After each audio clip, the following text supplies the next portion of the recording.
Los objetivos de este encuentro que estamos realizando en Uruguay, en este Centro de la Cooperación Española de Montevideo, fundamentalmente son realizar un intercambio de experiencias sobre la normativa de transparencia en España y en los diferentes países de Latinoamérica. Realmente la transparencia unida a la modernización de la administración pública creemos que es un requisito fundamental para mejorar la calidad de los servicios prestados a los ciudadanos. Por otro lado, llegamos al convencimiento de que sin transparencia no es posible ejercer adecuadamente la democracia, ni siquiera ese empoderamiento que los ciudadanos tenemos frente a las administraciones públicas.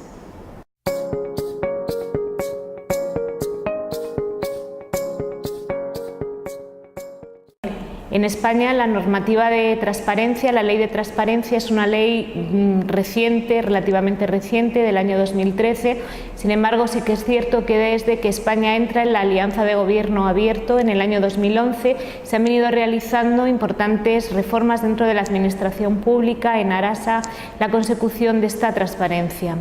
Asimismo, en el ámbito de la Comisión Cora de Reforma de la Administración Pública se han hecho también importantes reformas administrativas. Se ha racionalizado lo que es la administración pública, evitando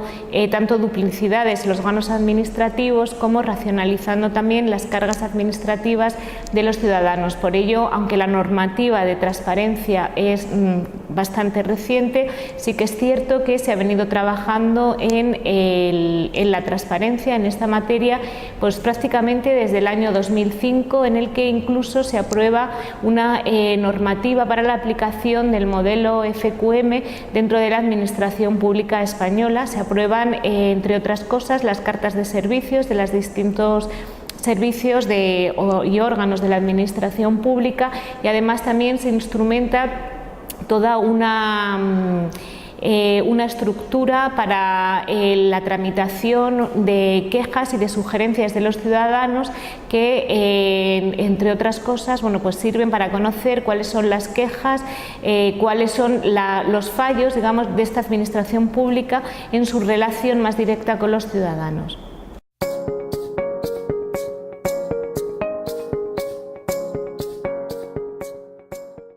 Pues lo que se ha puesto de manifiesto en el seminario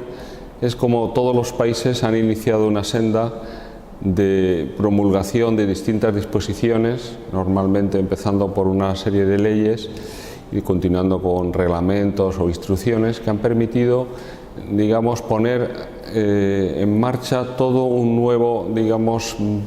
esquema de relaciones entre los ciudadanos y la administración pública.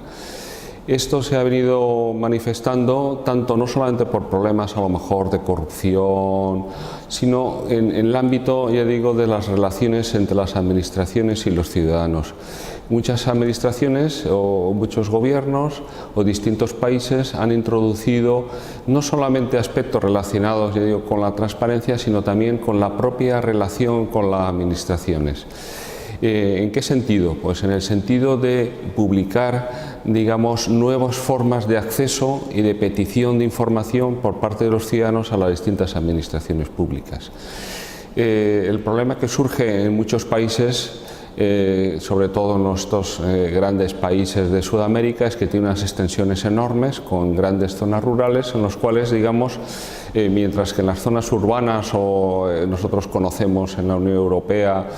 tenemos grandes facilidades de sistemas de comunicación, en estas zonas rurales es difícil, digamos,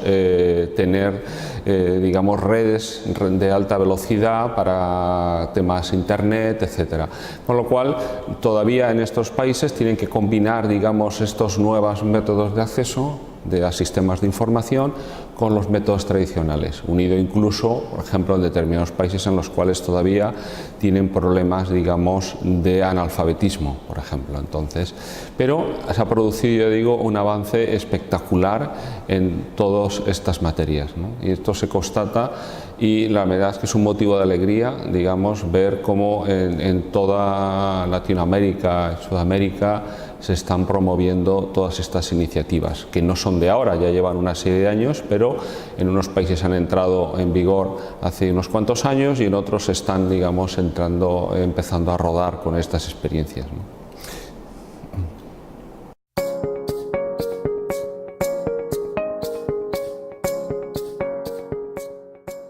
A lo largo del curso tuvimos la posibilidad de trabajar con los distintos países experiencias de presupuesto ciudadano, el cual está incluido en lo que es presupuesto abierto, y hemos podido contar con las distintas experiencias, aprender justamente de lo que fueron explicando también cada uno de los países, tanto de Centroamérica como de América del Sur e inclusive también de España. Esto ha servido mucho para obtener aportes que luego podamos transmitir en cada uno de nuestros países, con lo cual creo que fue muy fructífero para todos. Nos vamos con resultados, con propuestas que podamos luego transmitir y aplicar en cada uno de nuestros países. Hemos tenido, por un lado, exposiciones de contenido teórico, pero también cuestiones prácticas. En ese caso, cada uno de los participantes ha logrado tener su espacio para compartir sus propuestas, sus ideas y específicamente lo que está ocurriendo hoy en día en la gestión propia ya sea a nivel nacional o en los distintos niveles locales donde ejercen sus funciones. Creo que esto realmente nos está ayudando mucho para crecer como profesionales y para que nuestra gestión también en cada uno de los países crezca a sí mismo.